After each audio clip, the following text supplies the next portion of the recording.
Mr. Chairman, this committee is in the process of considering 29 judicial nominees in a single morning. Now, it's not uncommon when a new Congress comes in to take up nominees that didn't pass in the previous Congress. But typically, there's a reason that nominees don't pass in the previous Congress, which is they are often the most extreme and most problematic nominees. In this instance, that is emphatically the case. And many of these nominees are quite literally the most extreme judicial nominees I've seen in 10 years on the Senate. Part of the reason the Democrat majority is trying to move 29 nominees in one morning is to flood the zone with so many bad nominees that nobody can focus on how utterly unqualified these nominees are to be judges. The nominee being considered right now, Nancy Abudu, Senator Lee did a good job of walking through her extreme record. She was the deputy legal director at the Southern Poverty Law Center, an organization that has a long and shameful history of labeling mainstream conservative groups as, quote, hate groups. And the SPLC's history is so egregious that it prompted a violent hate crime. In 2010, the SPLC designated the Family Research Council as a hate group, and 2 years later, a man targeted the Family Research Council using the SPLC's hate map and came in and shot and critically wounded the council's business manager and attempted to murder several council members before being heroically stopped by the building's security guard. The SPLC in 2019 authored an article that accused Republicans, including 3 members of this committee, of holding, quote, open white supremacist views. Mr. Chairman, that's ridiculous. You know that's ridiculous. Political rhetoric is one thing, but when you have extreme leftists falsely claiming white supremacy, it illustrates that you are dealing with radicals and partisan zealots. Nancy Abudu isn't the only nominee that this committee is trying to move forward. This committee also has before it Nusrat Chowdhury, who is another extreme zealot. Ms. Chowdhury believes that America is through and through an evil and racist place.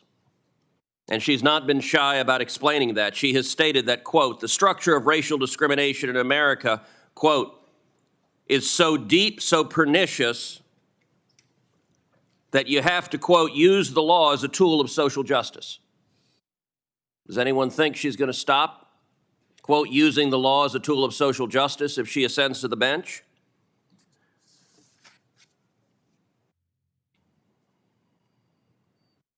The most concerning thing Ms. Chowdhury said is she participated in a panel at my alma mater, Princeton University. The panel was entitled How Activism Informs Policy. And one of the panelists there suggested that police officers kill unarmed black men every day. Now, there's a technical term for that statement. That's called a lie. It's not even kind of sort of right. It is wildly, totally false. During her nomination hearing,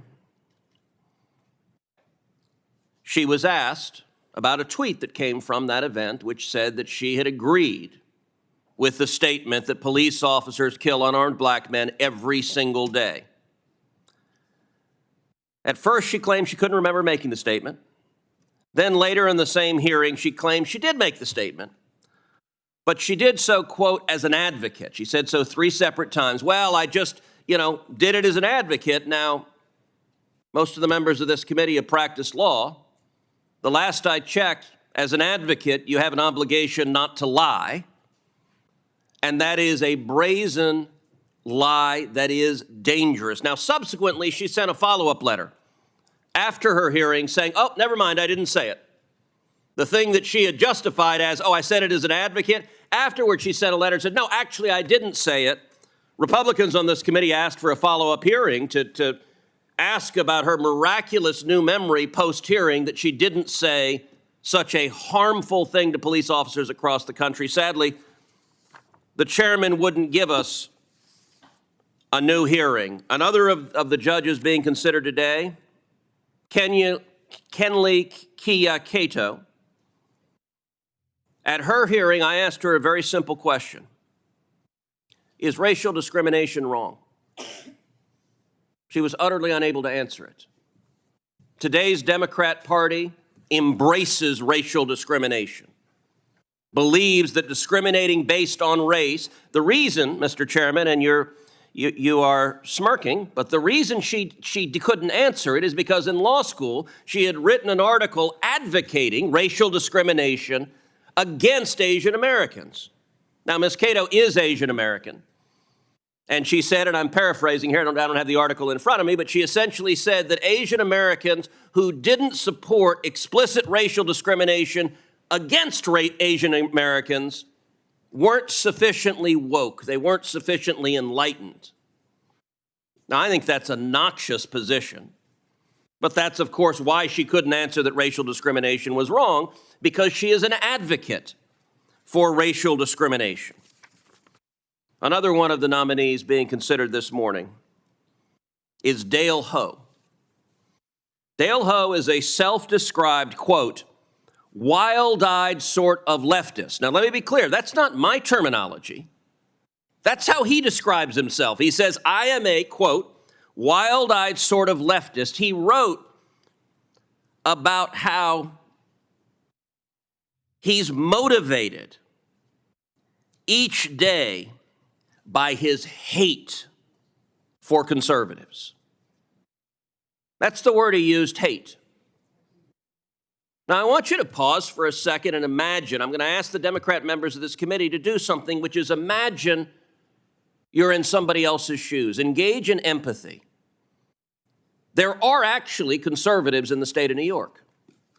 Now, the Democrat governor of New York said to Republicans in New York, you're not New Yorkers, get the hell out, go to Florida where you belong. There's an arrogance to telling your voters that. But it's one thing when you're an elected official if you want to demonstrate that kind of arrogance, but one would think that a federal judge has a different obligation. So I would ask the members of this committee, imagine for a second you were a Republican. Imagine for a second you were a conservative who happened to live in New York City.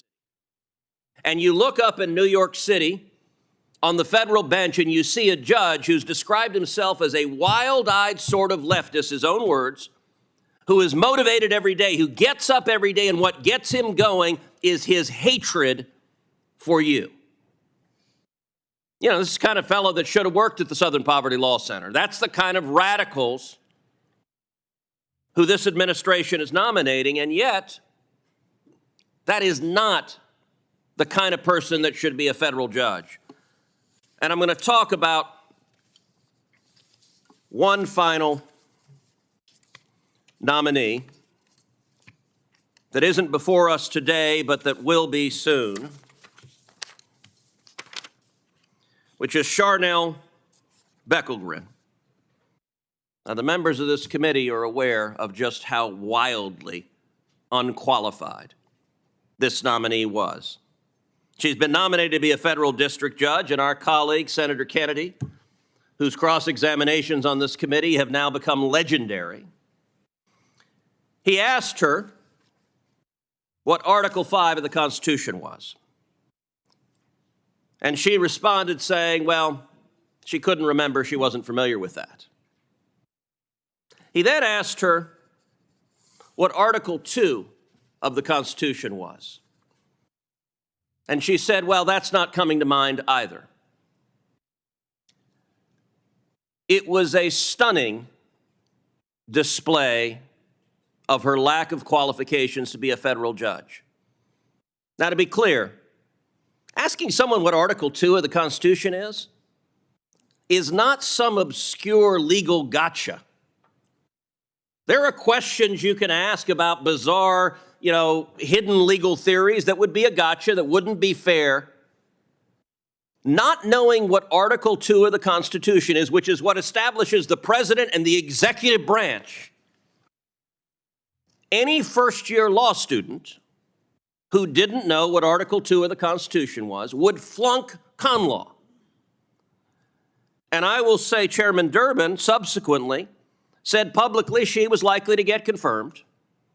And he went on to say that he thought there were members of this committee who couldn't answer the question Senator Kennedy asked as well. I hope and pray that's not the case. I'm confident that on the Republican side of the aisle, the members of this committee know what Article 2 is.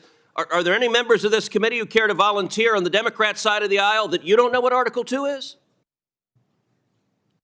If you didn't, you or I or anyone who didn't know what Article 2 was would not be qualified to serve on this committee.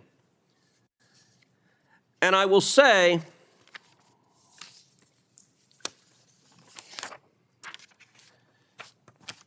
I want to encourage the Democrats on the committee to follow Chairman Durbin's lead.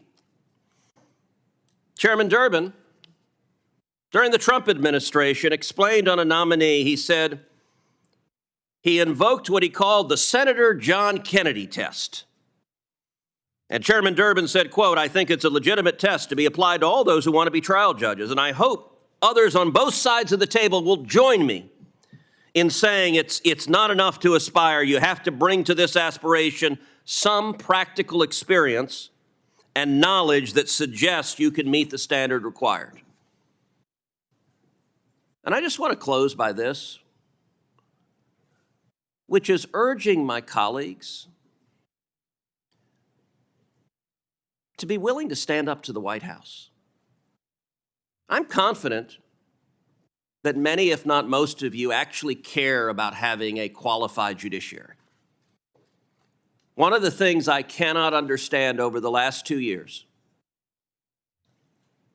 is every Democrat member of this committee has voted for every single Biden judicial nominee 100% without failing. And I will say on the Senate floor, every Democrat has voted for every Biden judicial nominee. Not a single Democrat in the United States Senate has mustered the courage to vote no on a single nominee. And to be clear, it wasn't that long ago.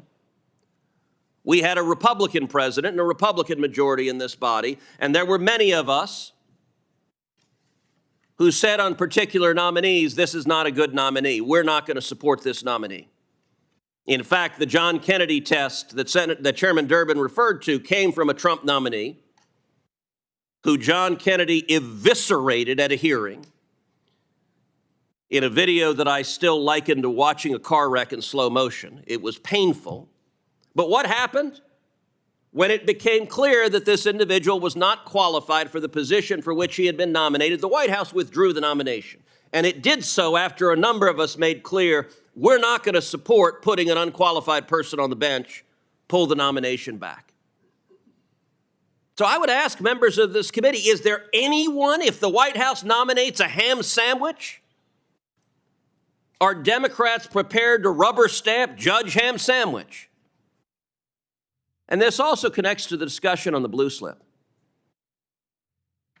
Look, I understand politics. Sometimes we put on team colors and you're a Democrat or Republican and you vote with your party, and that, for a number of issues, is fine.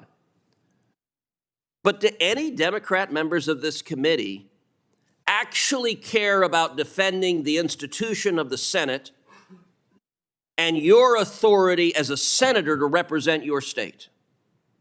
Because the blue slip, fundamentally, it's not even a partisan issue. It is fundamentally about Article 1 versus Article 2. Now, Biden's judicial nominees have no idea what I just said. But the blue slip is all about, are judges going to be picked solely by the president or by the home state senators? And let's be clear, this is not just when the opposing party is in the White House. When Donald Trump was president, there were some, I think, 22 judicial vacancies on the district court in Texas. When Trump was president, Senator John Cornyn and I, we have a bipartisan federal judicial evaluation committee that puts out a notice, a call for application, that interviews, that selects very qualified nominees, recommends them to us. I can tell you, during the Trump presidency, Senator Cornyn and I, we met together, we agreed, and for each vacancy, we forwarded to the Trump White House one name. One name, and for every single one the Trump White House nominated, the one name we forwarded. If the Democrats in this committee accede to the partisans who are saying get rid of the blue slip, temporarily you'll do some harm to Republicans on this committee by ramming through some terrible judges. But what you're really doing is giving away your prerogative. Every senator who's not even looking up right now is giving away your ability. I suspect Senator Booker cares about who's a judge in New Jersey. But if the blue slip goes away or is weakened by the Democrat chairman, you know what? Senator Booker's not going to have much of a say in who a judge in New Jersey is. And that's going to be true with a Democrat president or a Republican president. Now, Senator Booker and I may not agree on who the best candidate for a judge is, but I do think if you care about being a senator,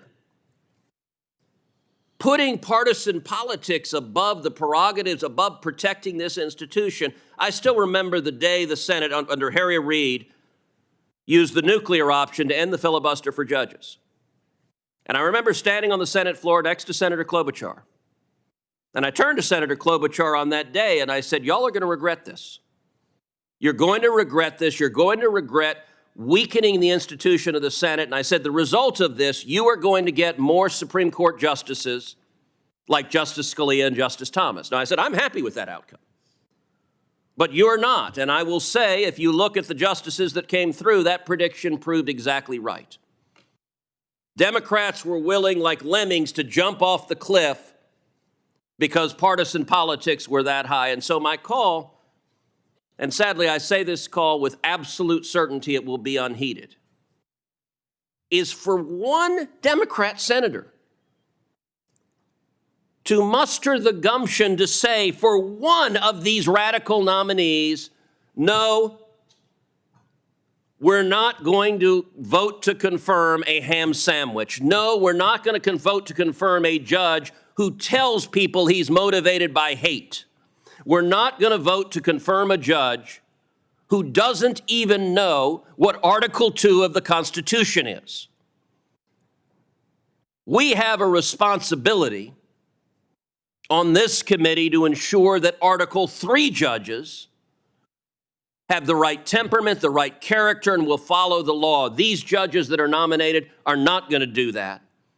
And the only thing that will stop it will be if any Democrat senators are willing to insist on the barest modicum of standards and to do our jobs. And I hope and pray we do that.